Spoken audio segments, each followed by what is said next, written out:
Ça va, Gabriela? L'école plutôt. Ça, un témoignage par rapport à tout ce qu'on a partagé sur la vie spirituelle, sur l'esprit, l'âme, le corps, ainsi de suite. Est-ce que quelqu'un a une question?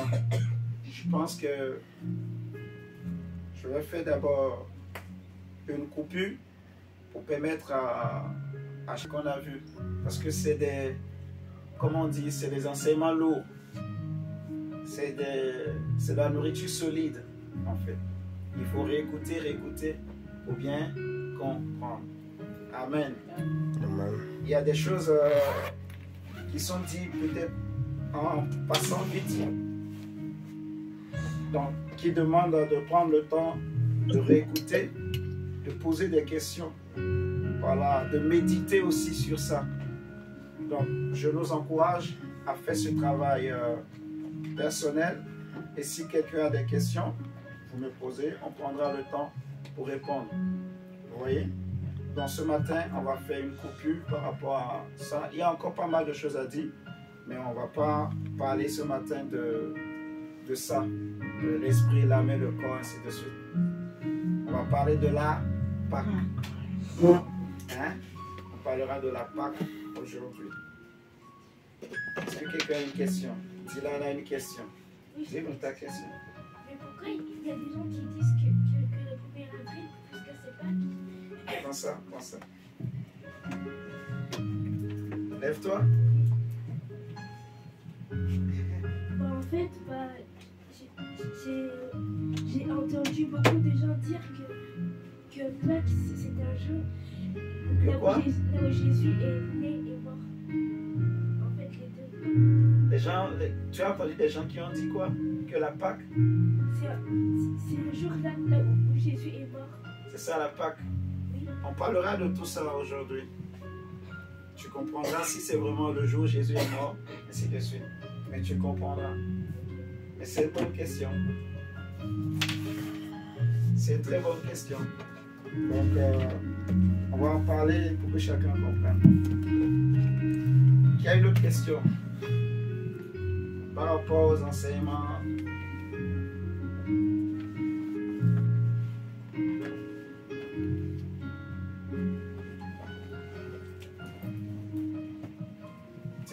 Prends-moi les écouteurs qui est chez ton câble, s'il te plaît. Vous avez une question? Ouais. Est-ce que Caïn, est-ce qu'il est en enfer ou pas maintenant? Caïn? Oui, il est déjà en enfer. Enfin, il est dans le séjour des morts. Tu vois, donc, c'est ça qu'on appelle l'enfer. Mais les temps ardents de feu, ça c'est après. Tu vois? Mais Caïn, oui, il est en enfer. Parce que Caïn, on dit qu'il est le fils du diable. Prends un Jean.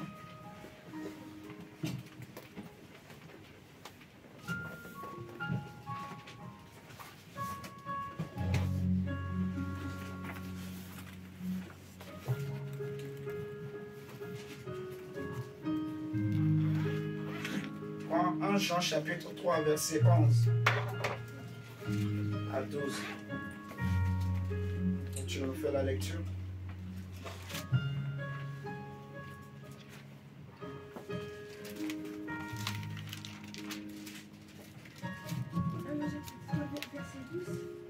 Jean chapitre 3 verset 11 à 12. En effet, voici le message que vous avez entendu dès le commencement. Et aimons-nous les uns les autres, que personne ne suive l'opinion de Caïn, qui était du diable, et, Voilà. et qui a égorgé son frère. On dit il était de qui? Du diable. Ce qui veut dire il est ce qu'on appelle un fils du diable. Tu vois?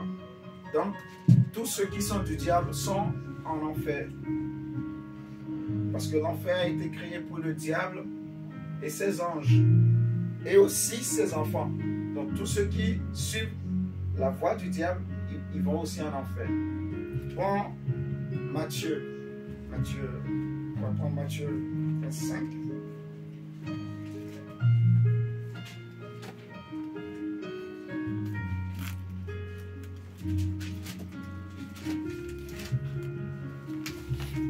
Matthieu 25, la parabole des brebis et des boucs.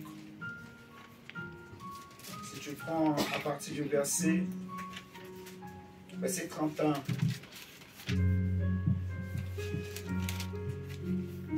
Ça va être une longue lecture, mais vas-y. Quand le Fils de l'homme viendra dans sa gloire avec tous ses anges, il prendra place sur son trône glorieux. Tous les peuples de la terre sont rassemblés devant lui. Alors il est divisé en deux groupes, tout comme le berger fait le tri entre le brebis et le bouc. Il placera les brebis à sa droite et les boucs à sa gauche. Après quoi, le roi dira à ceux qui seront à sa droite: venez, vous qui êtes bénis par mon Père, prenez possession du royaume qui est préparé pour vous depuis la création du monde. Car j'ai eu faim, et vous m'avez donné à manger, j'ai eu soif, et vous m'avez donné à boire, j'étais un étranger, et vous m'avez accueilli chez vous. Continue. J'étais nu, et vous m'avez donné des vêtements. J'étais malade, et vous m'avez soigné. J'étais en prison, et vous êtes venu à moi. Alors les justes lui demanderont: mais Seigneur, quand t'avons vu avoir faim, et t'avons vu donner à manger, ou avoir soif, ou t'avons donné à boire, ou quand t'avons vu étranger, et t'avons nous accueilli, et t'avons nourriture, ou malade et prisonnier, et ils sont venus te rendre visite. Et le roi leur répondra: vraiment, je vous l'assure, chaque fois que vous avez cela à l'un de ces plus petits de mes frères, c'était moi qui vous l'avais fait. Amen. Puis il se tourna vers ceux qui seront à sa gauche. Retirez-vous. Attends, avant de continuer. Qui sont ceux qui sont à sa gauche? C'est les boucs. C'est ce que tu as lu au verset 33, où on dit: il a mis les brebis à sa droite et les boucs à sa gauche. Tu vois? Et ceux qui étaient à sa droite, il va leur dire: vous êtes bénis de Dieu. Allez dans le royaume de Dieu qui a été préparé pour vous.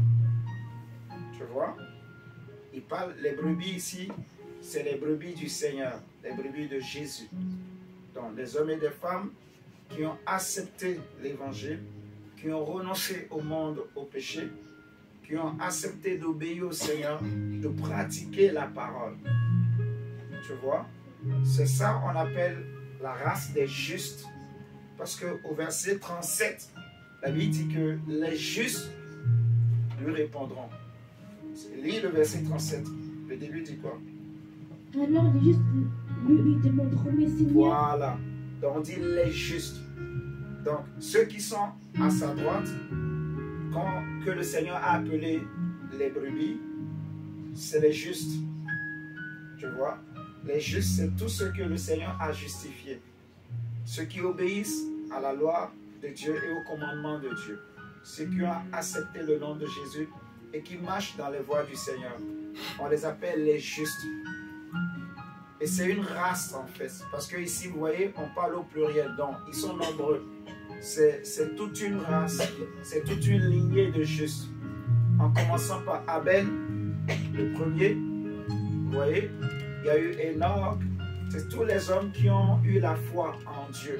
Qui ont marché avec la foi en Jésus. Donc, il y a eu Abel, il y a eu Enoch, il y a eu Noé. Vous voyez, tu vois. Après, on a vu Abraham, Isaac, Jacob, les enfants d'Israël, tu vois, tous les prophètes, ainsi de suite, David, jusqu'à nous, en fait. C'est ça qu'on appelle la race des justes. Tu vois ce que je suis en train de dire? Dans Genèse, quand Dieu avait créé Adam et Ève, le premier fils d'Adam et Ève était Caïn. Le deuxième était Abel. Et le troisième fils était hein? J'entends, excuse-moi. Non, pas les mecs. Le troisième fils de Adam. Qui? Non. Non. Dis-moi, c'est qui? Le troisième fils d'Adam. Celui qui a remplacé Abel. Bon, on va prendre le Bible. On va aller dans Genèse.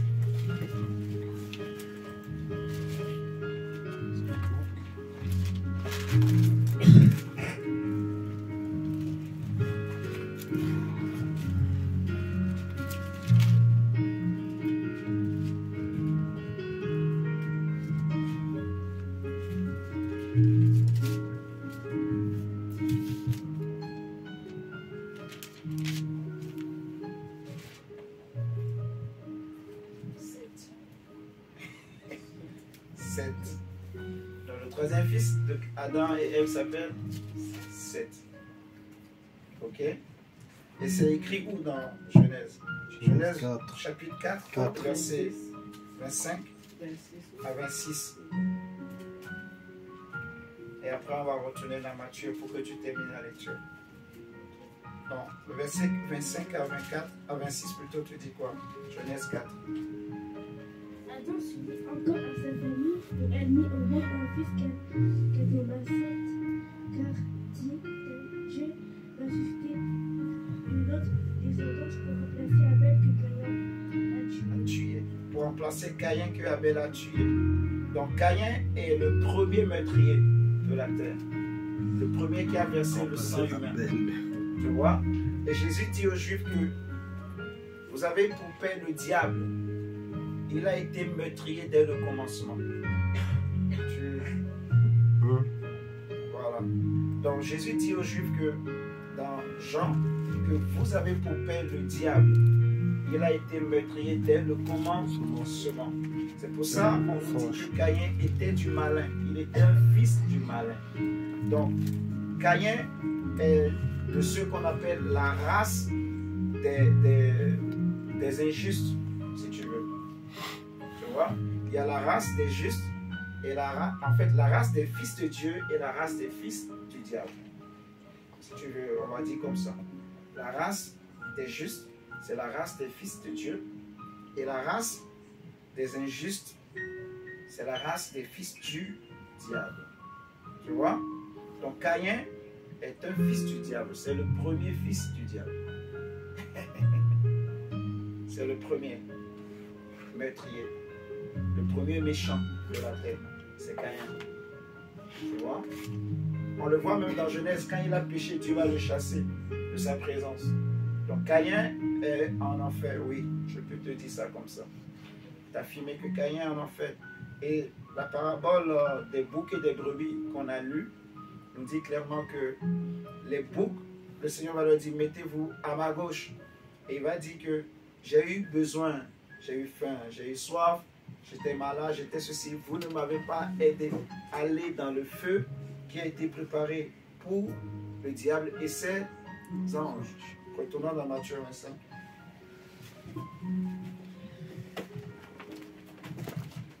Matthieu 25. Tu étais arrivé au verset quel déjà? Non, tu as déjà dépassé 30. Tu étais, disons,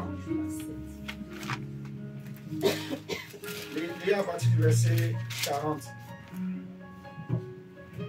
Et le roi ne répondit. Non, même verset 41. Verset 40, tu as déjà lu, je crois. Puis il se tourna vers ceux qui sont à sa gauche. Retirez-vous loin de moi, que votre Dieu a maudit. Et à aller dans le feu éternel préparé pour le diable et ses anges. Le feu éternel préparé pour qui? Le diable et ses anges. Mais aussi pour les fils du diable. Le feu, l'enfer a été préparé au départ pour le diable et ses anges. Mais maintenant, tous ceux qui sont de la race du diable aussi vont aller en enfer. Ils vont en enfer. Le lieu qui a été préparé pour leur père, pour le diable. Tu vois? Voilà. Donc, Ceux qui sont appelés les boucs, c'est les méchants, en fait. On a la race des justes et la race des injustes ou des méchants ou des fils du diable. Tu vois? Donc, pour résumer, oui, Caïn est en enfer. Et l'enfer, ce n'est pas le feu, l'étang ardent de feu. Tu comprends? Voilà. L'étang ardent de feu, ça va être après le jugement dernier, que le Seigneur va prendre tous ceux qui seront en enfer, tous ceux qui ont suivi la voie de Caïn, il va les amener dans l'étang ardent de feu. Et la mort et le sujet des morts, tout ça, et les démons vont être jetés dans l'étang ardent de feu. Tu vois? Voilà. Mais aujourd'hui, tous ceux qui meurent sans Jésus, ils vont en enfer. Mais ceux qui meurent en Christ, ils vont pas en enfer. Ils vont quelque part où le Seigneur les met, au ciel, tu vois, et ils attendent la fin. Quand Jésus reviendra pour chercher ses enfants, et ils ressusciteront tous pour qu'on monte maintenant au ciel. Donc ils attendent, le Seigneur les met quelque part, mais ils ne sont pas encore dans la nouvelle Jérusalem, et ainsi de suite. Bon, ça fait beaucoup de choses que je suis en train de dire. Pour répondre à ta question, oui, Caïn est en enfer. Ça te va? Ok. Donc, on va essayer d'avancer. Donne-moi le micro. On va parler de la Pâque de Christ. Amen. Prenons le Bible dans... Si tu as d'autres questions, il faut les noter. Hein. J'aime bien tes questions parce que elles sont importantes. Il faut les noter, on prendra le temps pour répondre aux questions. On va prendre le Bible dans 1 Corinthiens chapitre 5.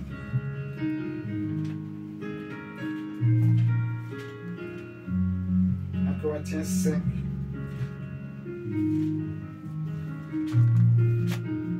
Le verset 7. Même le verset 6 nous dit: c'est bien à tort que vous vous glorifiez. Ne saviez-vous pas qu'un peu de levain fait lever toute la pâte? Un peu de levain fait lever toute la pâte. Faites disparaître le vieux levain, afin que vous soyez une pâte nouvelle, puisque vous êtes sans levain, car Christ, notre Pâque, a été immolé. Christ, notre Pâque, a été immolé. Et ce que nous voulons voir ce matin, ce sera Christ, notre Pâque, a été immolé. Nous voulons parler de la Pâque du Seigneur, la Pâque de Christ. Qu'est-ce que la Pâque? La Pâque, pour notre information, est une fête biblique, une fête religieuse. La Pâque est une fête. Amen, amen. Amen. Pour bien comprendre pourquoi on dit que Christ est notre Pâque, on va retourner dans Exode. Au commencement, la première fois où la Bible fait mention du mot Pâque, on ira le voir. C'est dans Exode chapitre 12. Prenons Exode chapitre 12. Ça va être un enseignement. Je vais essayer de ne pas aller trop vite pour qu'on puisse avoir le temps de noter, de bien comprendre. Amen, amen. Prenons Exode chapitre 12. Verset 1. La Bible dit: l'Éternel dit à Moïse et à Aaron dans le pays d'Égypte: ce mois-ci sera pour vous le premier des mois. Ce mois-ci sera pour vous le premier des mois. Il sera pour vous le premier des mois de l'année. Donc, la première des choses qu'il faut comprendre, c'est que lorsqu'on veut parler de la Pâque, ça, c'est une fête qui se fête le premier mois de l'année pour Dieu. C'est une image, ça symbolise plutôt, je dirais, le commencement, en fait. Le début d'une nouvelle vie. Donc, suivez-moi très bien. C'est pour ça que le Seigneur va changer les choses. pour les enfants d'Israël, pour leur dire désormais que pour vous, le mois de la fête de Pâques va marquer le début de l'année. C'est pour ça que, par exemple, vous voyez, les Juifs ont leur calendrier à part. Et ceux qu'on appelle les nations ont aussi leur calendrier à part. Nous sommes considérés par les Juifs comme des nations. Et nous faisons partie des nations. D'ailleurs, la plupart de tous les autres peuples, on fonctionne tous avec un calendrier qu'on appelle le calendrier grégorien. Grégorien et romain. Calendrier romain. Gréco-romain. Voilà. Gréco-romain. Je vais y arriver. Calendrier gréco-romain. Vous voyez? Donc nous, l'année commence en janvier et finit en décembre. Vous voyez? Mais pour les Juifs, c'est différent. Le premier mois, pour eux, ce n'est pas janvier. Vous voyez? Les Chinois aussi ont leur calendrier à part. Mais aussi, le premier mois de l'année pour eux, ce n'est pas janvier. Vous voyez? Donc, c'est des choses qu'il faut comprendre. Pourquoi le Seigneur dit, ce mois sera pour vous le premier mois? C'est une façon de dire que ça marque le commencement. Le commencement de quoi? On va en parler. Il va dire, ce mois sera pour vous le premier des mois. Il sera pour vous le premier des mois de l'année.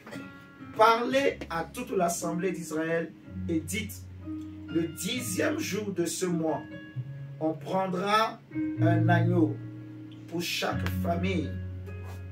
On prendra un agneau pour chaque famille, un agneau pour chaque maison. Si la maison est trop peu nombreuse pour un agneau, on le prendra avec son plus proche voisin, selon le nombre des personnes.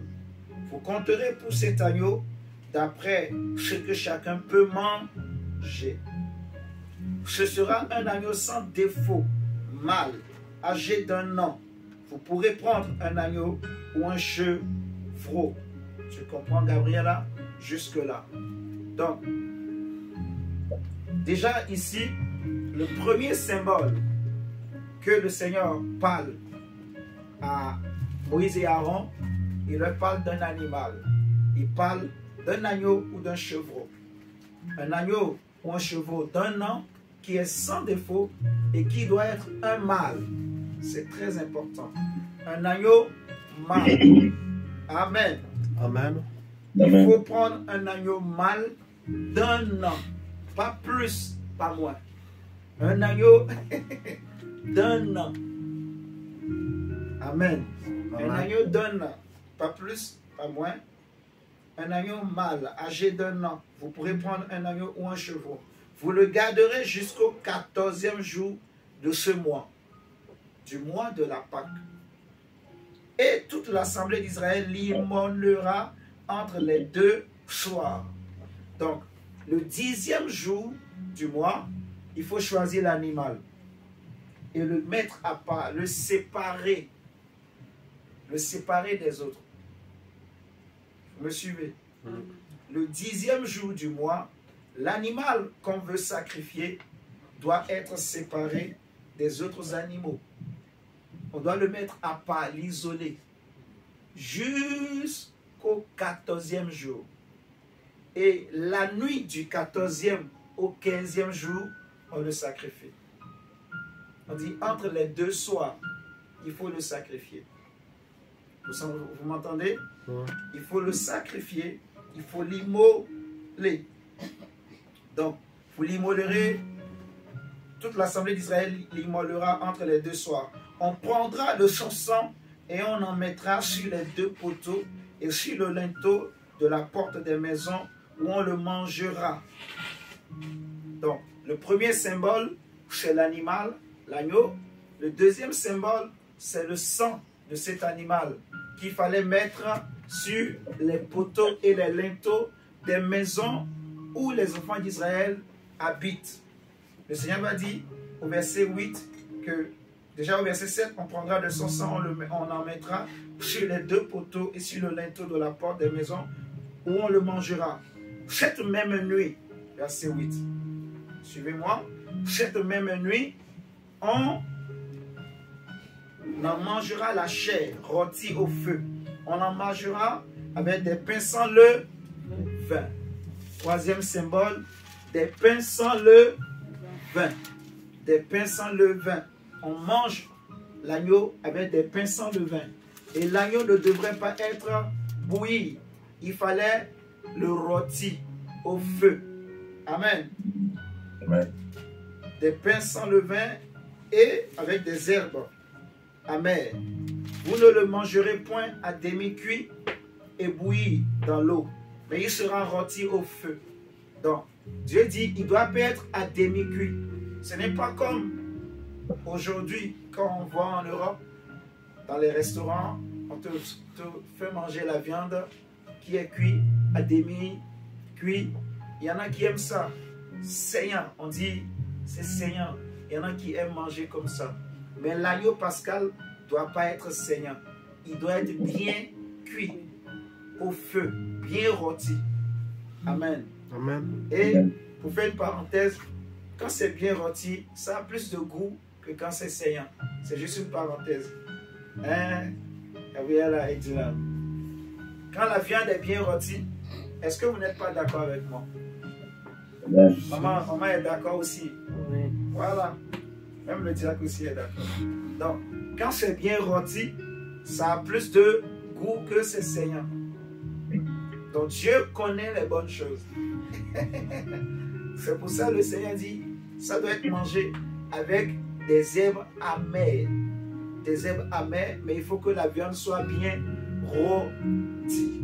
On va expliquer tout ça, si le temps nous le permet. On dit, mais il sera rôti au feu avec la tête, les jambes et l'intérieur. Vous n'en laisserez rien jusqu'au matin. Et s'il en reste quelque chose le matin, vous le brûlerez au feu. Quand vous le mangerez, vous aurez vos reins sains, vos souliers aux pieds et votre bâton à la main. Et vous le mangerez à la hâte. C'est la Pâque de l'Éternel. C'est la première fois où on parle du mot Pâque. C'est la Pâque de l'Éternel. Le verset 12, le Seigneur dit, cette nuit-là, je passerai dans le pays d'Égypte et je frapperai tous les premiers-nés du pays d'Égypte, depuis les hommes jusqu'aux animaux, et j'exercerai des jugements contre tous les dieux de l'Égypte. Je suis l'Éternel. Le sang vous servira de signe sur les maisons où vous serez. Je verrai le sang et je passerai par-dessus vous. Et il n'y aura point de plaie qui vous détruise quand je frapperai le pays d'Égypte. Vous conserverez le souvenir de ce jour et vous le célébrerez pas une fête en l'honneur de l'Éternel. Vous le célébrerez comme une loi perpétuelle pour vos descendants.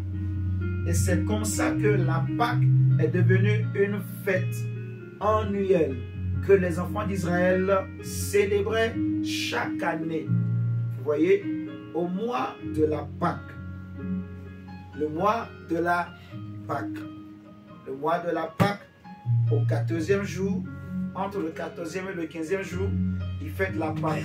Le 15e jour, c'est la fête des pains sans levain, ainsi de suite. Donc, il y a plusieurs fêtes que le Seigneur avait données, mais ce matin, nous allons parler de la fête de la Pâque. C'est ici que le Seigneur parle la première fois de la Pâque aux enfants d'Israël. Et d'après ce texte qu'on a lu, la Pâque, c'est une fête qui marque la sortie des enfants d'Israël de l'Égypte. Vous voyez, Dieu venait de démontrer sa puissance, sa grandeur en Égypte à Pharaon et tout son peuple. Les enfants d'Israël avaient fait 400 ans, 430 ans même, pour être plus précis, d'esclavage en Égypte. Ils étaient esclaves, ils n'étaient pas libres. Vous voyez, la vie était difficile, compliquée pour les enfants d'Israël. Eux qui sont de race royale, eux dont les pères ont servi Dieu, ils se sont retrouvés esclaves. Vous voyez, ils se sont retrouvés esclaves dans un pays étranger, esclaves des étrangers. L'Égypte a oublié tout ce que Joseph avait fait, tout ce que Joseph avait fait pour Israël. si Joseph n'avait pas été, et pour l'Égypte plutôt, si Joseph n'avait pas été premier ministre en Égypte, l'Égypte n'allait plus exister. Vous voyez? Parce qu'il y avait une grande famine qui devrait frapper. Mais Dieu va susciter cet homme, Joseph, et au travers de Joseph, l'Égypte a été épargnée et le monde aussi a été épargné en ce temps-là de la grande famine qui frappait cette région. Vous m'entendez? Les enfants d'Israël étaient esclaves pendant 430 ans.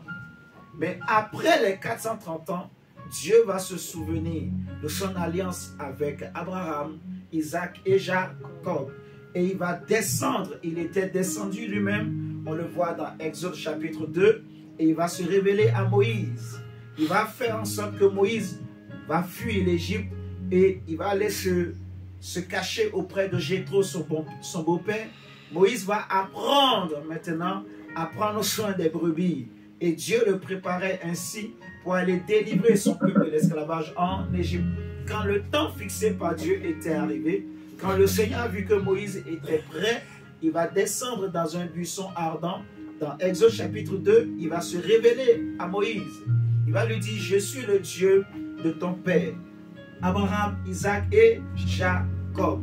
Je te suis apparu pour t'envoyer en Égypte afin que tu ailles libérer mon peuple. J'ai entendu les cris que font pousser les Égyptiens aux enfants d'Israël. Leurs cris sont montés jusqu'à moi et je suis descendu pour les délivrer. Amen. Amen. Donc la Pâque,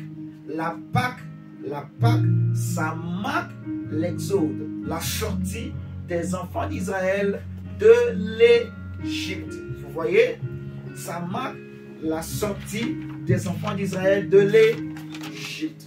Parce que le Seigneur, quand il a envoyé Moïse en Égypte, Moïse, je dirais plutôt Dieu au travers de Moïse, va faire plusieurs miracles, parmi lesquels on parle des 10 plaies de l'Égypte.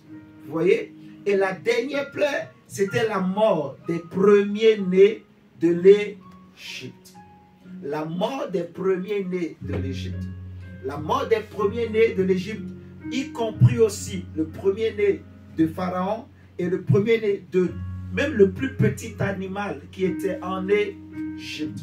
Mais Dieu, pour épargner les premiers-nés des enfants d'Israël, les enfants d'Israël, la région où ils habitaient en Égypte s'appelait Goshen. Et pour épargner cette région, le Seigneur va demander à Moïse et à Aaron de prendre un animal, un agneau sans tache, sans défaut, un mâle qui devrait sacrifier, vous voyez, entre le 14e et le 15e. Donc, l'ange de la mort devrait passer dans toute l'Égypte la nuit du 14e jour au 15e jour et frapper tous les premiers-nés dans tout le pays. Et toute maison où il n'y avait pas le sang, où il n'y avait pas le sang sur les linteaux et les poteaux, l'ange de la mort rentrait et frappait, et frappait. Et la nuit là, il y avait des cris dans toute l'Égypte. Il y avait des cris dans toutes les maisons en Égypte. Il y avait des cris même dans les prairies, au niveau des animaux. Tous les premiers-nés étaient morts.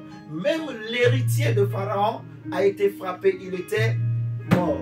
Vous voyez? Mais parce que les enfants d'Israël avaient mis le sang sur leur poteau, quand l'ange de la mort était passé, il a vu le sang, il n'est pas rentré dans la maison des enfants d'Israël. Donc il n'y avait pas de cris, de détresse, de pleurs, de souffrance, ainsi de suite, dans la région de Goshen. Vous voyez? La Pâque marque justement la délivrance des enfants d'Israël de l'Égypte, la sortie de l'Égypte et la délivrance de la mort. Vous voyez, la délivrance des premiers-nés des enfants d'Israël. La Pâque, ça marque le rachat. Parce que Dieu, au travers de la Pâque, au travers du sang de l'animal, il a racheté les premiers-nés des enfants d'Israël. Vous comprenez? Il fallait que quelqu'un meure. Il fallait que le premier-né de chaque maison meure, de chaque famille meure. Mais Dieu va dire à Moïse et à Aaron de prendre un animal. Et le sang de cet animal vient substituer tous les premiers-nés des enfants d'Israël. Vous voyez? Donc la Pâque, ça marque aussi le rachat des premiers-nés des enfants d'Israël. La Pâque, ça marque la sortie, l'exode des enfants d'Israël de l'Égypte. Ça marque aussi la délivrance des enfants d'Israël de la mort. Vous voyez, la délivrance de l'Égypte, ça marque aussi le rachat des premiers-nés des enfants d'Israël au travers du sang de l'animal qui a été sacrifié pour eux. Et le Seigneur dit aux enfants d'Israël que ce sera une grande fête, une fête qu'il faudra célébrer chaque année, que vos descendants devraient célébrer chaque année. Amen. Amen. Ça, c'était pour les enfants d'Israël. Cette fête concerne premièrement Israël. Si vous prenez avec moi, par exemple, Lévitique 25 et 23 plutôt. Prenons Lévitique 23. Nous allons voir quelque chose. Lévitique 23, versets 1 à 5. La Bible dit, l'Éternel parla à Moïse et dit, parle aux enfants d'Israël et tu leur diras, les fêtes de l'Éternel que vous publierez seront de saintes convocations. Voici quelles sont mes fêtes. On travaillera 6 jours, mais le 7e jour est le sabbat, le Shabbat, le jour du repos. Il y aura une sainte convocation. Vous ne ferez aucun ouvrage. C'est le Shabbat de l'Éternel dans toutes vos demeures. Voici les fêtes de l'Éternel, les saintes convocations que vous publierez à leur temps fixé. Le premier mois, le 14e jour du mois, entre les 2 soirs, ce sera la Pâque de l'Éternel. Point. Je m'arrête là. Donc, on voit que Dieu va rappeler encore à Moïse, de l'écrit dans la loi de Moïse, que la Pâque, c'est une fête. Il y avait plusieurs fêtes que Dieu a données aux enfants d'Israël. Mais Dieu voulait que les enfants d'Israël célèbrent leur délivrance, célèbrent leur sortie de l'Égypte, célèbrent le rachat de leur vie, le rachat de leur premier-né. Quand je parle de premier-né, je suppose que vous savez c'est quoi un premier-né, parce qu'on a même prié, jeûné par rapport à ça, et on continue de prier toujours par rapport au premier-né. Vous voyez, le premier-né, ça peut symboliser un héritier, ça peut symboliser en fait quelqu'un qui a une grâce particulière, une bénédiction. Vous voyez, quelqu'un qui est élevé, que Dieu prévoit d'élever, quelqu'un au travers de qui Dieu va bénir la famille. Vous voyez, mais que l'ennemi de son côté cherche à détruire, à nuire, pour empêcher que la bénédiction en fait, pour que la bénédiction échappe plutôt à la famille. Vous voyez, je vais faire l'effort de ne pas aller vite, vraiment, parce que des fois, en allant vite aussi, je dis des choses que je ne veux pas dire aussi. Donc, on a déjà parlé de c'est quoi un premier-né. Amen. Je crois que nous savons tous. Donc, Dieu voulait et il insistait que les enfants d'Israël célèbrent leur sortie de l'Égypte. Amen. Amen. Que ça soit une fête. Comme on dit, que ce soit un anniversaire. Vous voyez, que chaque année, qu'on se souvienne de ça. Qu'on se souvienne de d'où l'Éternel nous a pris. D'où Adonai, El Shaddai, El Elyon est venu nous prendre et nous sortir. Nous étions esclaves en Égypte pendant 430 ans. Nous étions les esclaves des Égyptiens. On a construit leur ville. On a construit leur maison. Vous voyez? Mais Dieu, dans notre détresse, dans notre souffrance, quand on a crié, il a entendu notre cri. Il est venu nous sauver, nous délivrer, nous rendre libres. Mon frère, ma soeur, la liberté a un prix.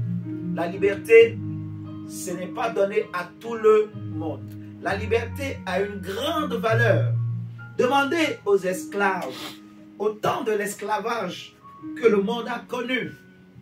C'est quelque chose dont les empreintes sont encore sont palpables encore à notre époque aujourd'hui. L'esclavage que l'Afrique a connu, l'esclavage que beaucoup d'autres régions de la terre ont connu. Vous voyez, les marques sont encore là aujourd'hui. Il y a des familles qui continuent de souffrir. Il y a même des Africains qui continuent d'en vouloir aux Européens. Il y en a qui continuent de penser que si l'Afrique n'évolue pas aujourd'hui, c'est à cause de l'esclavage que les Blancs sont venus en Afrique, ont volé les mains des Africains, ont volé leurs pieds, ont volé leur intelligence, ont volé leur sagesse, ont volé comment on va dire, ont volé l'avenir de l'Afrique. Ils ont pris les jeunes gens, ils ont pris les hommes forts, les femmes belles, ils ont pris les princes, ils ont volé l'Afrique, ils ont pillé l'Afrique. Vous voyez? C'est quelque chose qui est encore sensible à notre époque aujourd'hui. C'est un sujet sensible. Vous voyez? Et les Africains en ont souffert de l'esclavage. L'esclavage a donné naissance au racisme qu'on voit même dans les nations. Aux États-Unis, les Noirs ont dû lutter pendant des années pour avoir ne serait-ce que le droit de voter. La liberté a un prix. Il faut vraiment que tu comprennes ce matin que si tu es là ce matin, si tu arrives à te lever aujourd'hui, tu vis, personne ne vient te mettre, je ne sais pas, une corde au cou. Vous savez, il y a des gens, quand ils naissent esclaves. Parce que quand un esclave donne naissance à un enfant, son enfant aussi est esclave. Il est esclave du maître de ses parents. Vous voyez? C'est comme ça en fait. Donc il y en a qui naissaient esclaves. Les enfants d'Israël en Égypte, les enfants qu'ils mettaient au monde naissaient aussi esclaves. Et devraient faire les mêmes choses que les parents ont fait. Vous voyez? Dieu voulait que les enfants d'Israël célèbrent, qu'ils soient conscients de ce que Dieu a fait pour eux. Parce que quand ils sont arrivés dans la terre promise, ils étaient libres. Ils avaient maintenant une terre pour eux-mêmes. Alors que pendant 430 ans, ils n'avaient pas de terre. Où aller? Qui va nous accepter? Où nous irons? Il n'y a pas de terre. Abraham a quitté Mésopotamie, comme Dieu lui avait dit. Je te donnerai cette région. La Bible dit, Dieu lui dit, sors de ta maison, de ta patrie, de la maison de ton père. Va dans le pays que je te montrerai. Abraham était sorti, arrivé à Canaan. La Bible dit, il est mort sans avoir vu ce que Dieu lui a promis. Il a vu et salué de loin, ainsi que Isaac et Jacob. Vous voyez, Dieu lui a fait des promesses qu'il n'a pas vues, mais il a cru. Et ses enfants sont nés. Pendant 430 ans, il n'y avait pas de terre. Israël n'avait pas de terre. Israël n'avait pas de propriété. Israël n'avait nulle part où poser les pieds. Israël était esclave en Égypte. Un peuple sans un lien. Vous comprenez ça? C'est difficile, en fait. Dieu voulait que Israël célèbre leur sortie de l'Égypte, leur délivrance et le rachat de leurs âmes. Vous voyez?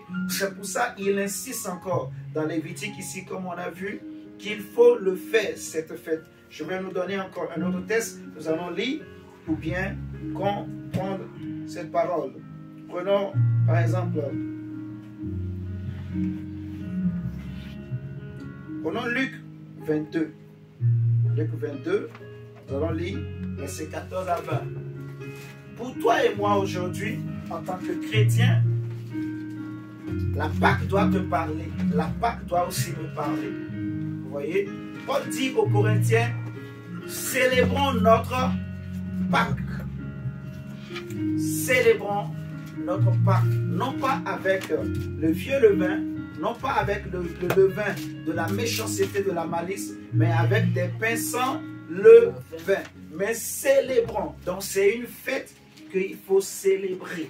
Il faut célébrer. Il faut se rappeler de ce jour-là. De quel jour en réalité? Du jour où le Seigneur était venu aussi nous sortir, toi et moi, du monde.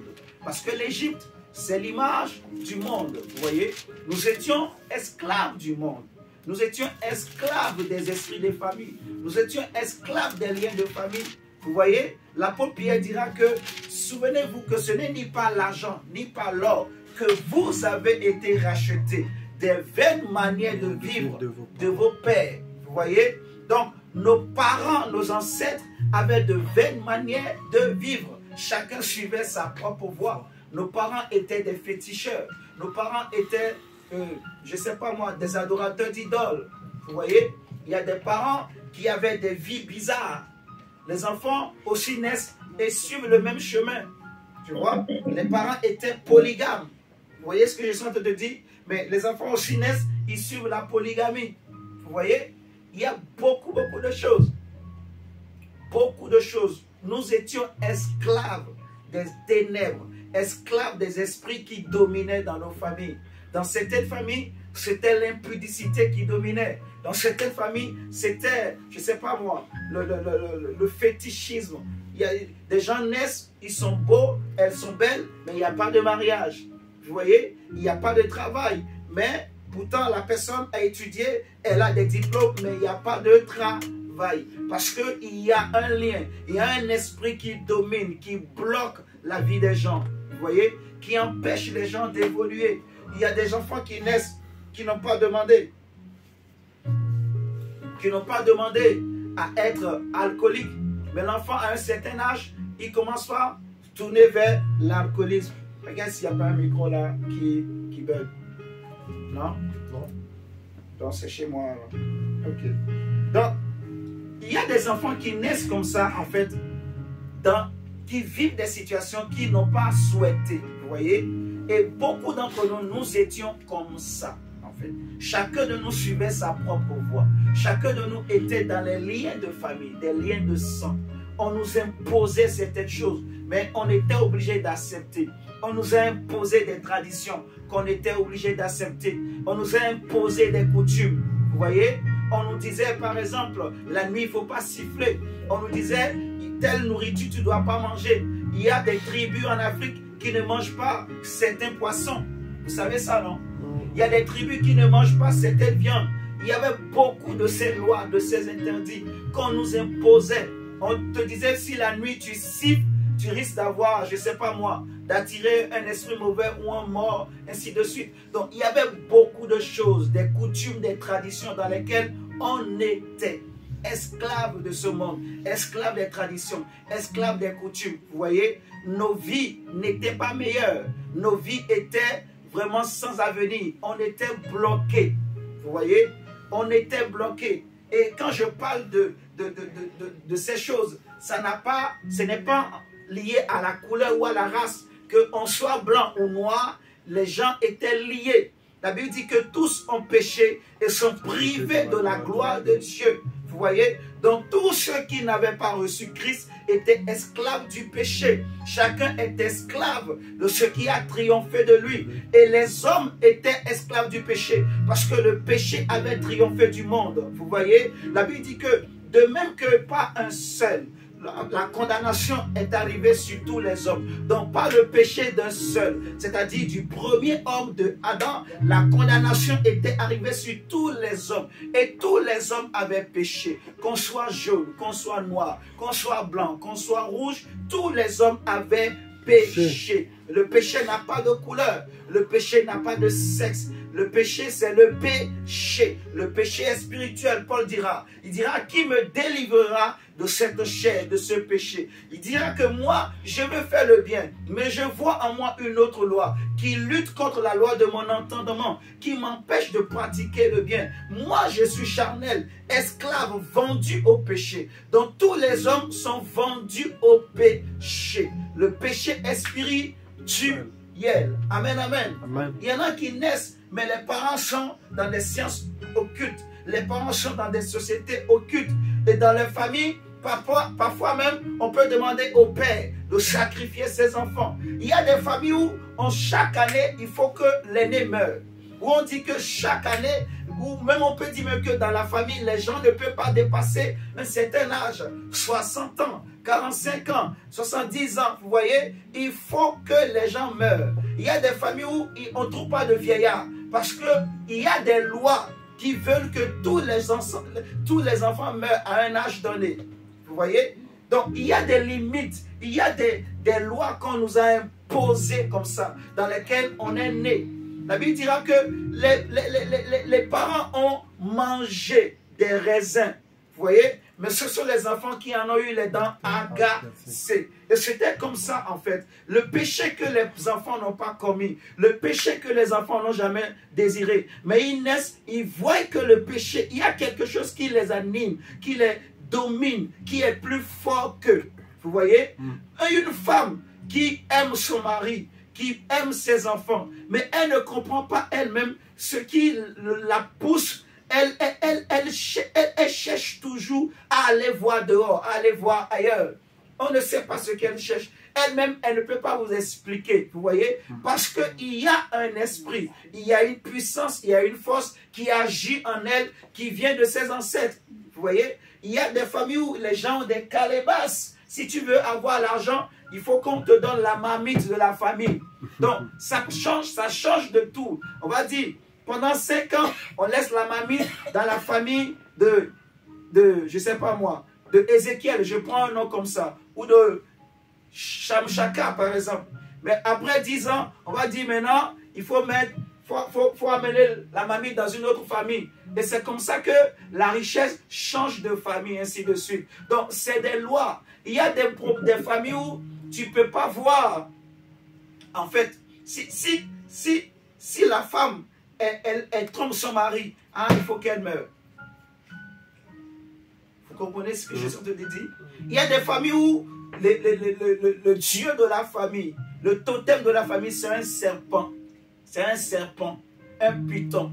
Donc cet esprit-là pousse toutes les filles à devenir des prostituées, à courir à gauche et à droite derrière les femmes. Je dis des femmes, derrière les hommes. Vous voyez? Je donne ces exemples en fait pour qu'on comprenne. Nous aussi, on était esclaves de l'Égypte. On était esclaves du monde. On était esclaves du péché. Nous étions esclaves des ténèbres en fait. On avait des maîtres qui étaient méchants, qui dominaient sur nous, qui ne nous laissaient pas libres. On n'était pas libres. On n'avait pas de liberté. On n'avait pas de paix. On n'avait pas de joie. On n'avait pas d'avenir. On ne pouvait pas faire des projets. Vous comprenez ce que je dis? Mais Dieu, dans son amour, la Bible dira que Dieu a tant aimé le monde qu'il a envoyé, son Fils unique, Jésus-Christ, qui est venu mourir à la croix pour sauver les hommes. Et Jésus est notre agneau pascal. Lorsque Dieu a demandé aux enfants d'Israël de choisir un animal saint, sans défaut, vous voyez, mâle, d'un an. Donc il fallait un animal. Et Jésus s'est donné pour être l'animal que Dieu, en fait, qu'on va sacrifier. Vous voyez, le sacrifice qui va être offert à Dieu, le sang qui va être versé, qui va nous racheter. Vous voyez ce que je suis en train de dire? Et prenons maintenant Luc 22, comme je disais tout à l'heure. C'est un enseignement. L'enseignement, je vais éviter de beaucoup crier, mais je te demande aussi d'être éveillé. Amen. De bien me suivre. Amen, amen. Amen. Est-ce que Dieu est là avec moi ce matin? Amen. Amen, amen. Luc 22, verset 14. Le Seigneur dit: l'un étant venu, il se mit à table et les apôtres avec lui. Il leur dit: j'ai désiré vivement de manger cette Pâque avec vous, avant de souffrir, car je vous le dis, je ne la mangerai plus jusqu'à ce qu'elle soit accomplie dans le royaume de Dieu. Et ayant pris une coupe et rendu grâce, il dit: prenez cette coupe et distribuez-la entre vous, car je vous le dis, je ne boirai plus désormais du fruit de la vigne, jusqu'à ce que le royaume de Dieu soit venu. Ensuite, il prit du pain, et après avoir rendu grâce, il le rompit et le leur donna en disant: ceci est mon corps, qui est donné pour vous. Faites ceci en mémoire de moi. Il prit de même la coupe après le souper et la leur donna en disant: cette coupe est la nouvelle alliance en mon sang, qui est répandu pour vous. Amen. Amen. Donc, le Seigneur ici, avant d'aller à la croix, avant d'aller mourir pour nous, pour toi et moi, il va aussi instaurer la Pâque des chrétiens. Moi, j'appelle ça la Pâque des chrétiens. Vous voyez? La nuit de la Pâque, dans Exode, comme on a vu, le 14e jour, l'animal qui a été séparé depuis le 10e jour, suivez-moi, il fallait le sacrifier cette nuit-là. Vous voyez? Et mettre le sang sur les linteaux. Et quand l'ange de la mort passait, il n'entrait pas dans les maisons où il y avait le sang. Et cette nuit, Dieu avait fait une alliance avec les enfants d'Israël. L'alliance de délivrance. Vous voyez? Et on va le voir tout à l'heure. La Bible dira que sans effusion de sang, il n'y a pas de rémission de péché. Il n'y a pas de pardon de péché. Vous voyez? Et tous ont péché et sont privés de la gloire de Dieu. On a vu que le salaire du péché, c'est la mort. Donc quand quelqu'un pêche, il faut que quelqu'un meure. À chaque fois que quelqu'un pêche, quelque chose doit mourir. Vous voyez? Qui nous délivrera de la mort? De ce maître-là. La Bible dit tous les hommes meurent, les riches meurent, les pauvres meurent, les grands meurent, les petits meurent, les enfants meurent, même les nouveau-nés meurent, même des embryons meurent, même il y a des enfants qui naissent morts-nés. Il y a beaucoup. La mort a touché toute l'humanité. La mort a touché toute la terre. Le plus grand ennemi de l'homme, c'était la mort. Vous comprenez? Le plus grand ennemi de l'être humain, c'était la mort. Si l'ennemi des enfants d'Israël, c'était l'Égypte physique, mais pour nous, en tant qu'être humain, Dieu voyait que le plus grand ennemi de l'homme, c'était la mort. Même les prophètes étaient morts. Les prophètes aussi ont connu la mort. Vous voyez, il n'y avait que 2 hommes dans la Bible, avant Jésus, qui n'ont pas connu la mort physique. Il y avait Enoch et Élie, mais tous les autres sont morts. Même Moïse, le grand Moïse, a connu la mort.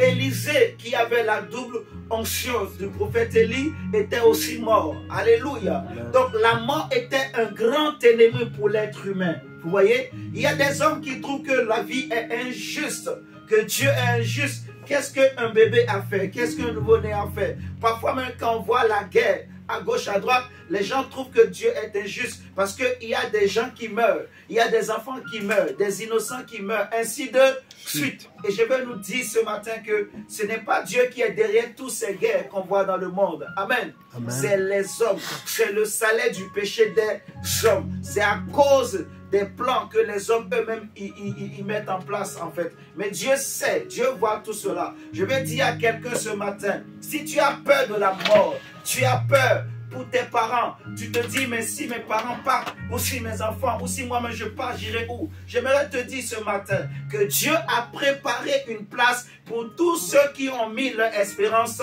en Jésus-Christ de Nazareth. Amen. Alléluia. Amen, amen. Christ est venu pour nous délivrer de l'Égypte, du monde, pour nous délivrer de la mort, nous délivrer du péché, et aussi nous racheter de la mort, de l'esclavage de la mort. Alléluia. Amen. Le salaire du péché, c'est la mort. Mais le salaire de la foi en Jésus-Christ, c'est la vie éternelle. Jésus a dit que celui qui croit en moi, il ne mourra pas. Et même s'il meurt, il vivra. Il ressuscitera.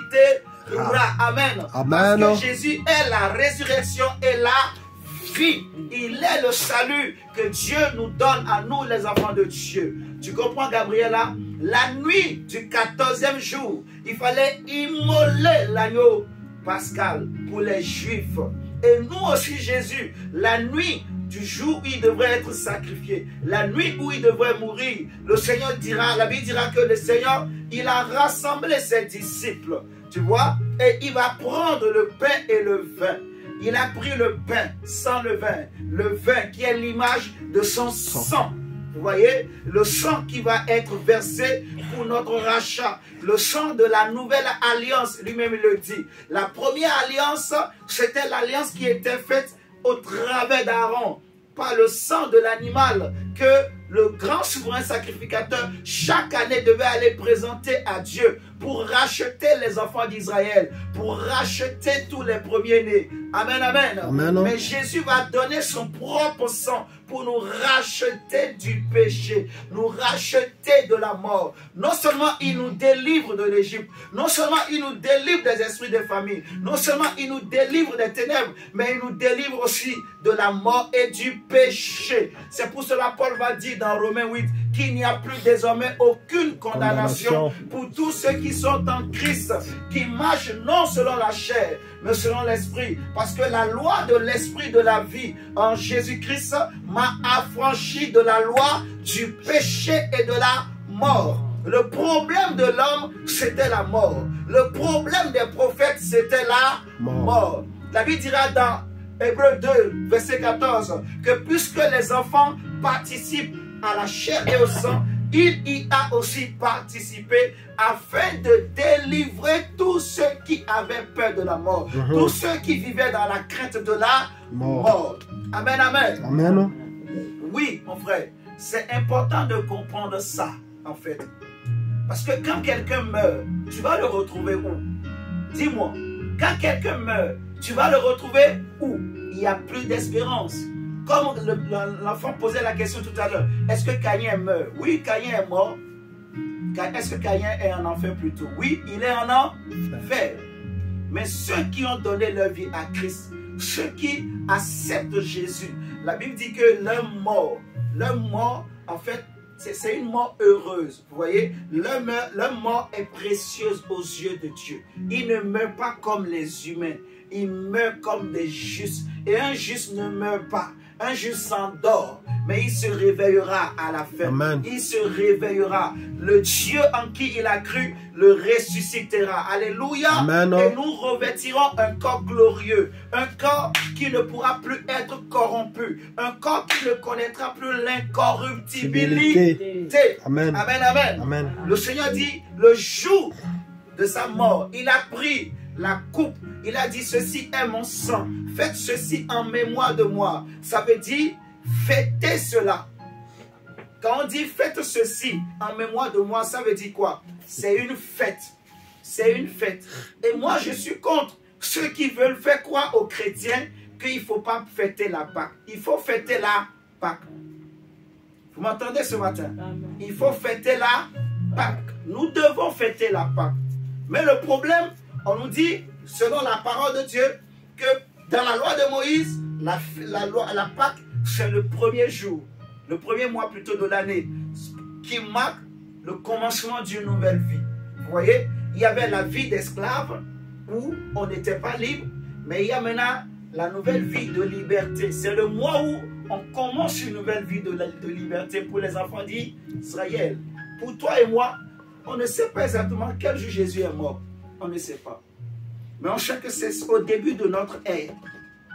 Vous voyez, il y a plus de 2000 ans aujourd'hui que Jésus est venu mourir pour toi et moi. Amen, amen. Vous m'entendez? Donc, on ne sait pas si c'est cette date-là qu'on fête aujourd'hui exactement. Mais ce n'est pas ce qui est important. Ce qu'il faut comprendre, c'est le symbole. Ce qu'il faut retenir, c'est le symbole. De se souvenir que j'étais quelque part. Ce que j'étais hier, j'étais dans le péché. Vous voyez, j'étais dans l'impudicité. J'étais dans l'adultère. Vous voyez, j'étais dans la masturbation. J'étais dans le mensonge. Vous comprenez? J'étais dans l'hypocrisie. J'étais dans l'orgueil. J'étais dans le fétichisme. J'étais dans la pornographie. J'étais ceci et cela. Mais aujourd'hui, là où je suis, je ne suis plus dans ces choses. Parce que j'ai cru en un Dieu qui m'a sorti de là. Vous comprenez? J'étais incapable de sortir de la masturbation. J'étais incapable par ma propre force de sortir de l'impudicité, de sortir de l'adultère, de sortir de fétichisme. Vous voyez? J'étais esclave de ce monde. J'étais esclave des ténèbres. Mais quand j'ai donné ma vie à Jésus, la lumière de Dieu est rentrée dans mon cœur. Et il m'a donné la force de sortir de ces choses. Je suis comme cette femme samaritaine que le Seigneur a croisée au puits de Jacob. Lorsque la femme qui avait 5 maris, elle a déjà eu. La Bible dira que même l'homme avec qui elle vivait en ce jour-là, en ce temps-là, n'était pas son mari.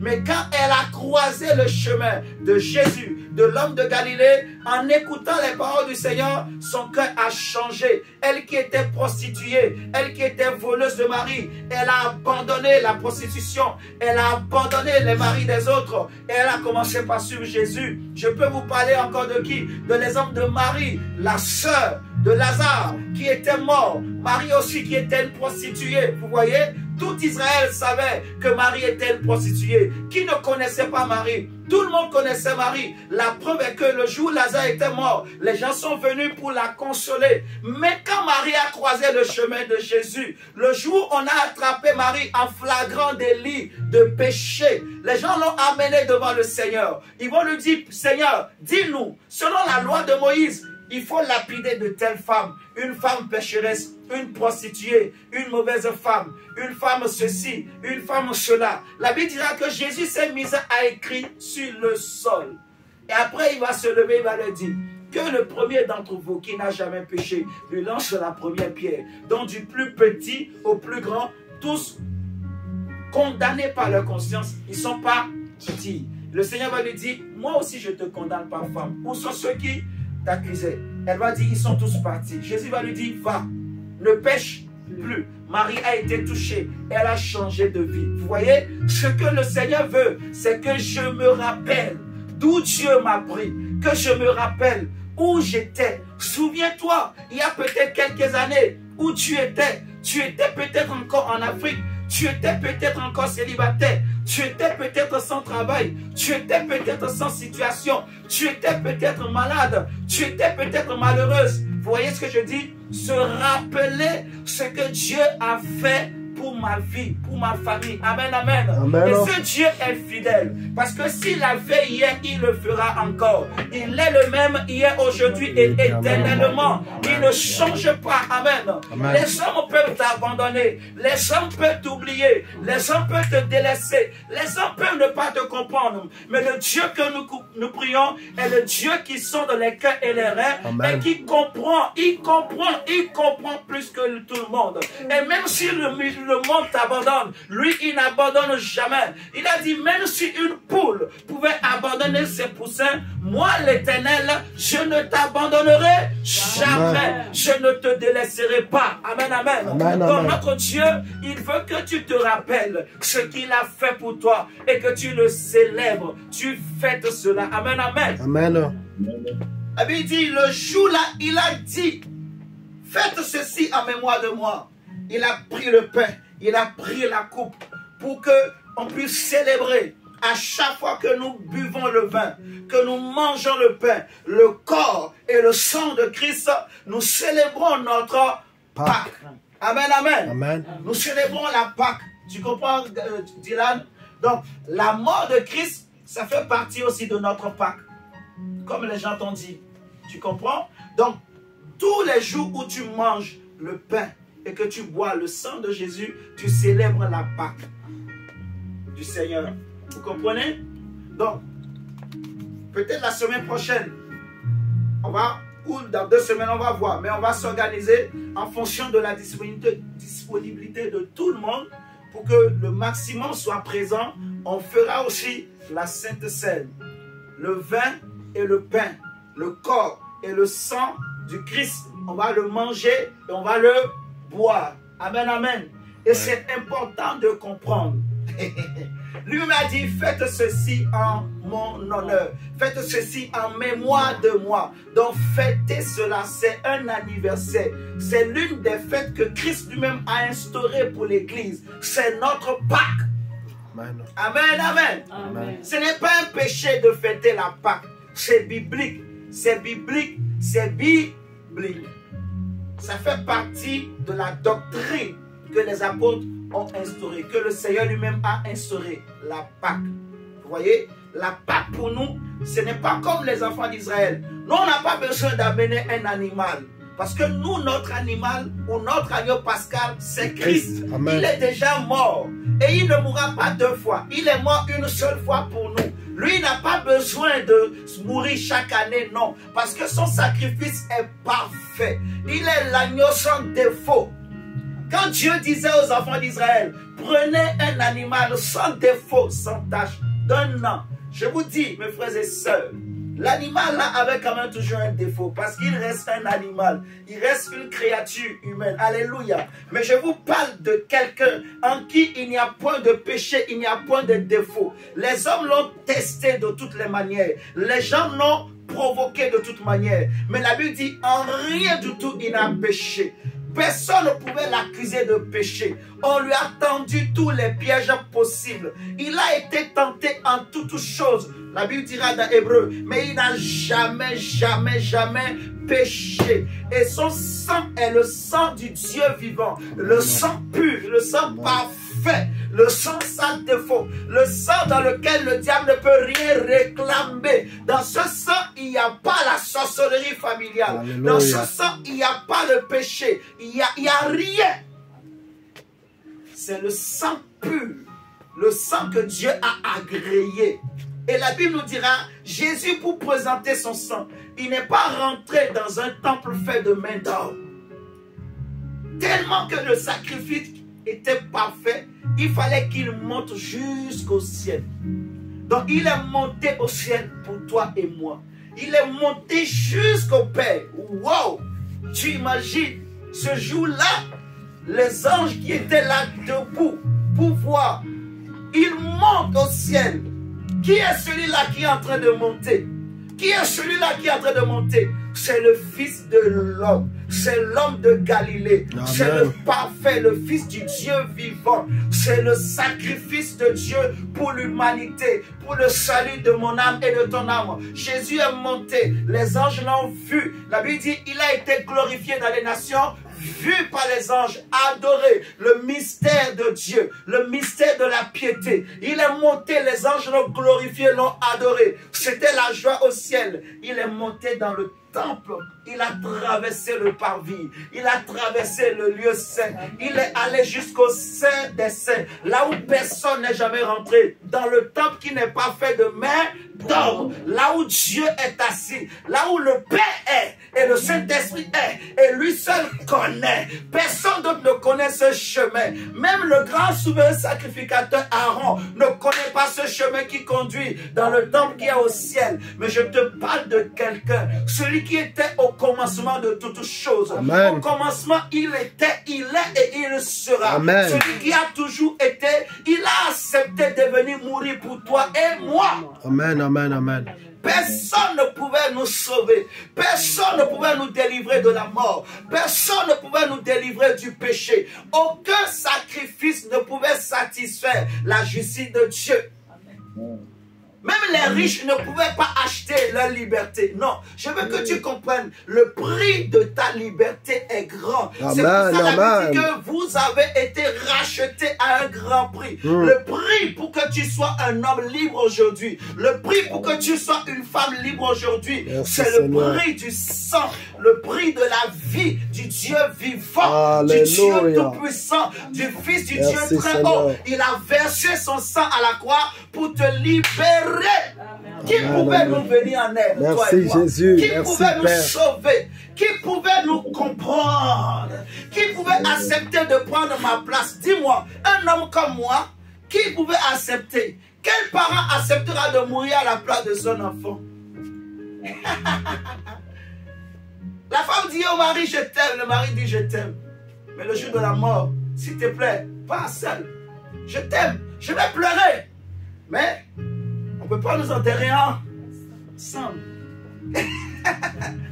Dis-moi, si tu connais une femme qui a accepté qu'on enterre avec son mari, ou un mari qui a accepté qu'on enterre avec sa femme, pourtant elle pleure. Ah, tu as brisé mon cœur. Mais quelques années après, elle va se jeter dans les bras d'un autre homme. Quelques années après, il va se jeter au cou d'une autre femme. Parce que l'homme part, l'homme n'est que poussière. L'homme n'est pas éternel. L'homme est charnel. Alléluia. Les hommes peuvent te faire des promesses. Je vais t'aider. Mais demain, si lui-même il n'a pas les moyens, il ne pourra rien faire pour toi. Alléluia. Mais je te parle de quelqu'un Quand il dit un mot, sa main est puissante et il veille sur ce qu'il a dit pour l'accomplir. Amen, amen. Amen. Il a promis de venir nous sauver. Amen, et il n'a amen. pas dérogé à sa règle. Il est descendu quand le temps préparé par le Père était arrivé. La Bible dit, tu n'as voulu ni sacrifice ni holocauste, alors tu m'as formé un corps. Et je viens, oh Dieu, pour accomplir ta volonté. Alléluia. Il est descendu du ciel. Il a déchiré le ciel. Il est rentré dans le ventre d'une femme, de la Vierge.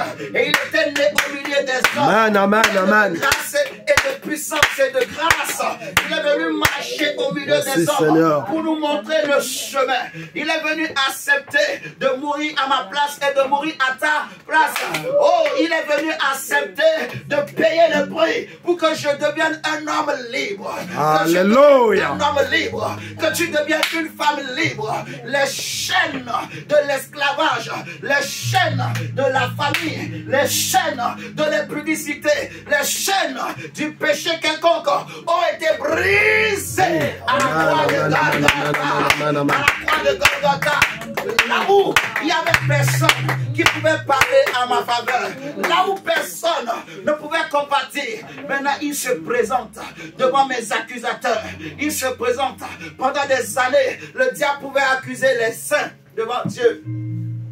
Mais maintenant les anges disent, quand le diable veut monter pour aller parler, les anges lui disent, désormais, ils disent, il a été précipité. Celui qui accusait nos frères devant notre Père, il a été précipité. Il va accuser encore quoi? Parce que maintenant Dieu dit, j'ai trouvé une rançon. Il s'est donné comme rançon. Il a payé le prix. Donc la mort ne peut plus te frapper. La mort ne peut plus frapper tes affaires. La mort ne peut plus frapper tes business. Parce que l'ange de la mort verra le sang. Amen. Merci. Amen, amen. Amen, amen. L'ange de la mort verra le sang. Jésus m'a racheté par son sang. Il est ma Pâque. Il est mon agneau pascal. Celui qui a payé le prix pour que je sois libre. Amen, amen. Amen. Ce n'est pas par ma force, mais c'est lui qui l'a fait pour moi. C'est lui qui a accepté de payer le prix. Yes. Regardez avec moi. Le psaume 45. Psaume 45, versets 11 et 12. J'aime beaucoup ce texte.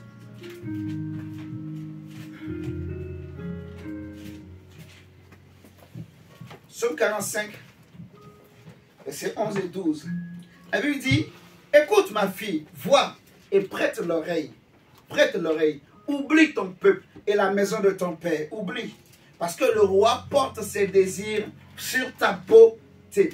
Puisqu'il est ton Seigneur, rends-lui hommage. Quand on dit oublie la maison de ton père, vous voyez comme Dieu a dit à Abraham, quitte la maison de ton père, ta patrie, ta famille. C'est la même chose. Oublie ces vaines manières de vivre.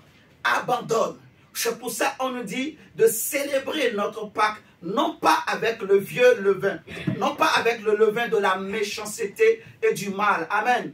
La Pâques, c'est aussi une fête de responsabilité. Dieu veut qu'on se souvienne de la Pâques pour que cela nous responsabilise. Qu'on réalise le prix qui a été payé. Amen. Amen. Ce n'est pas un prix qu'il faut payer tous les jours. Je ne sais pas si tu peux me montrer quelqu'un qui peut accepter de payer ce prix. Même moi-même, je ne peux pas payer ce prix pour ma femme. Même si je veux, je ne pourrai pas. Je ne sais pas si vous comprenez. Je suis incapable. Je ne peux pas la sauver. Je ne peux pas la délivrer du péché par ma propre force. Je ne peux pas la délivrer quand le diable cherchera à attaquer ma femme, moi, je ne peux pas la délivrer. Même le féticheur ne peut pas la délivrer. Je ne sais pas si vous comprenez. Personne ne peut me délivrer. Personne, même mes propres parents, même s'ils ont la volonté, mais ils ne peuvent pas. Aucun parent ne veut que ses enfants meurent. Mais il y a des parents qui regardent, qui assistent, qui voient, impuissants. Et c'est là la douleur d'un parent.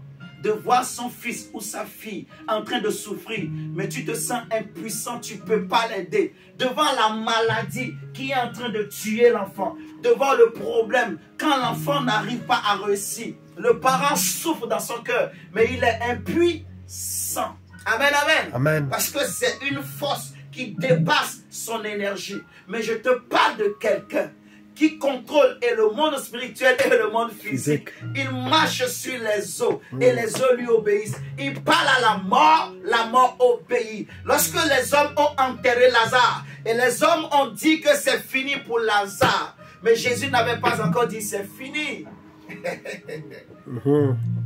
Jésus dit, Lazare, notre ami est mort. Allons le ressusciter. Allons le voir. Il est venu devant le tombeau. Il a dit, ôtez-la pierre. Les gens ont cru qu'il blaguait. Jamais on a vu un homme appeler un autre homme de la mort. Mais le Seigneur se met devant le tombeau et il dit, Lazare, afin que le monde sache aujourd'hui que moi je suis Dieu. Père, je te rends gloire parce que tu m'as toujours exaucé. Lazare, je t'ordonne, sors. Et le mort s'est levé. Le mort est sorti du tombeau avec les bandeaux. Les gens pouvaient fuir le jour là. Je te dis, les hommes pouvaient fuir. Dis-moi, tu vois, quelqu'un, il sort, tu es devant la morgue et tu vois un corps qui sort, qui se met devant. Tu ne vas pas fuir. Imagine, tu es en train de passer devant un cimetière et tu vois seulement un mort qui sort devant. Tu ne vas pas fuir. Hein? Tu vas fuir, tu as raison. Même ton peuple décédé, tu as fait de lui. Même quand il se réveille. Il se réveille. Tu vas fuir. Même si tu vas revenir, tu vas d'abord fuir quand même. Tu vas quand même fuir. C'est un fantôme, c'est un fantôme. Mais c'est ça Jésus. Il a ressuscité Lazare. 4 jours au tombeau. Pourrissait déjà ce corps. Sentait déjà. Mais Jésus le ressuscite.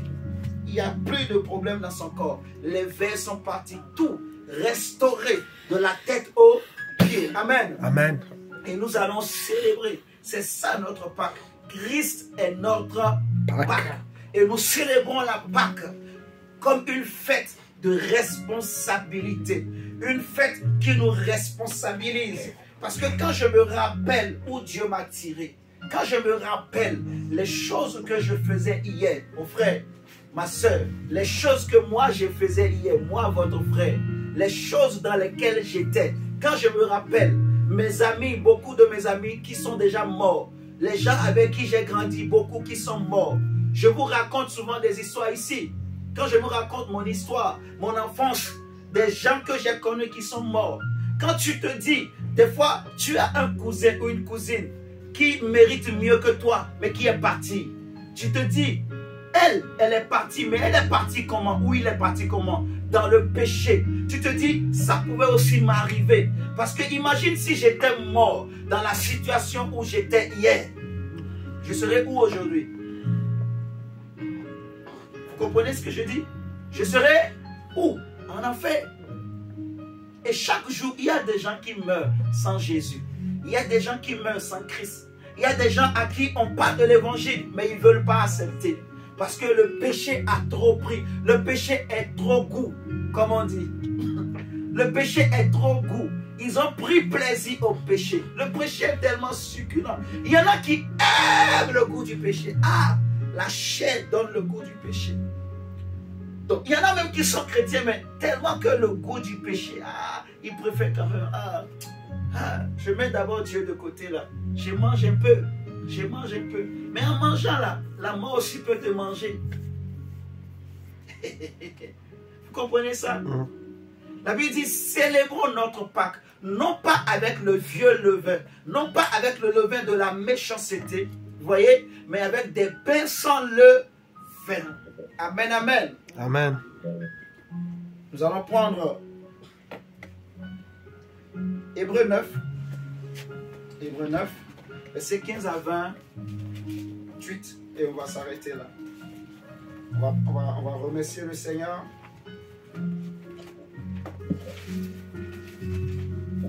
Non, on ne va même pas lire. Lève-toi.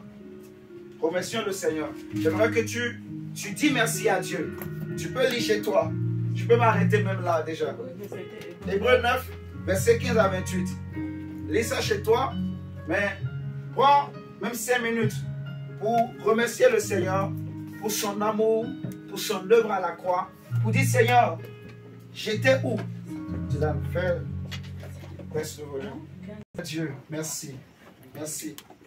Là où j'étais, là où j'étais, là où tu m'as pris, là où tu m'as ramassé, Seigneur.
Seigneur, nous voulons te dire merci. Merci pour ton œuvre pour nous à la croix. Nous voulons célébrer Christ notre Pâque. Nous voulons célébrer Christ notre Pâque, Seigneur. Je me rappelle, Seigneur, il y a peut-être encore quelques années, quand j'étais encore au Bénin, j'étais sans avenir, Seigneur. Oh Dieu, mes parents s'inquiétaient. Qu'est-ce que je deviendrai, Seigneur? Je me rappelle, Seigneur, le prix que mes parents payaient. Parfois, ils pouvaient s'endetter pour que je puisse étudier. Oh Dieu, tu m'as pris de loin. Je me rappelle, Seigneur, quand j'ai quitté le Bénin, je suis passé par la Tunisie. 4 ans là-bas à étudier, seul, étranger. Mais Seigneur, tu as permis que je rencontre des gens et tu as tracé mon chemin pour que je me retrouve ici en France. Oh Dieu.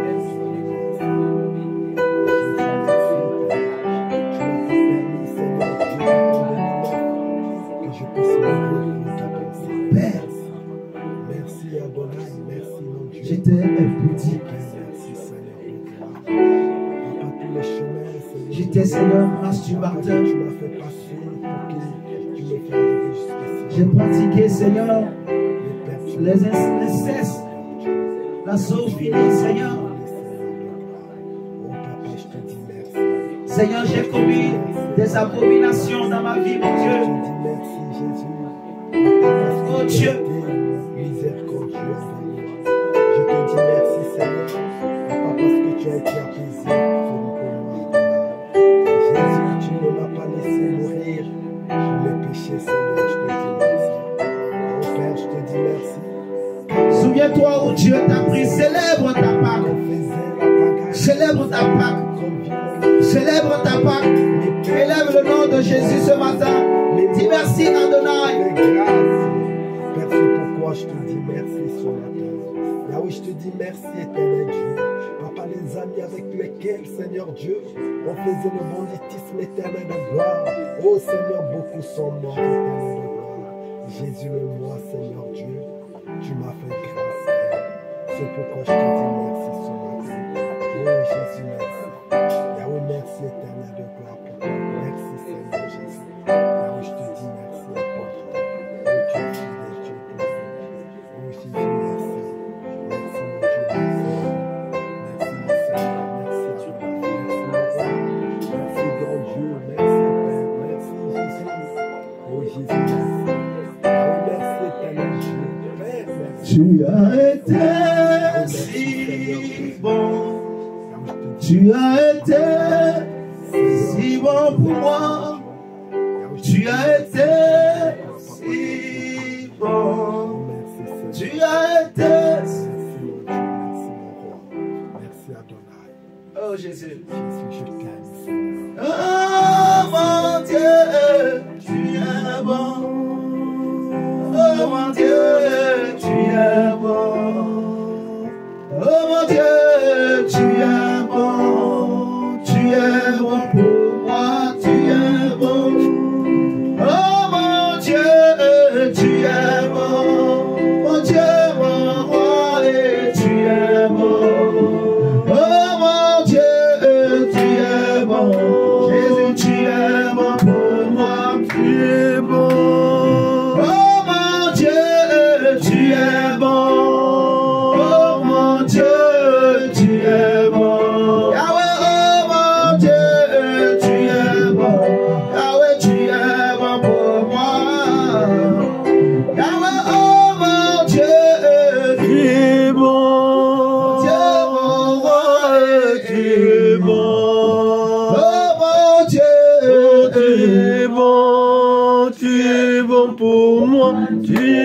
bon. Oui, oh mon Dieu.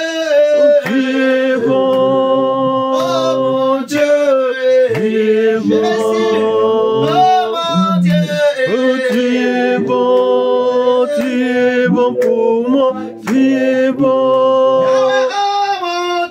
Oh, tu es bon.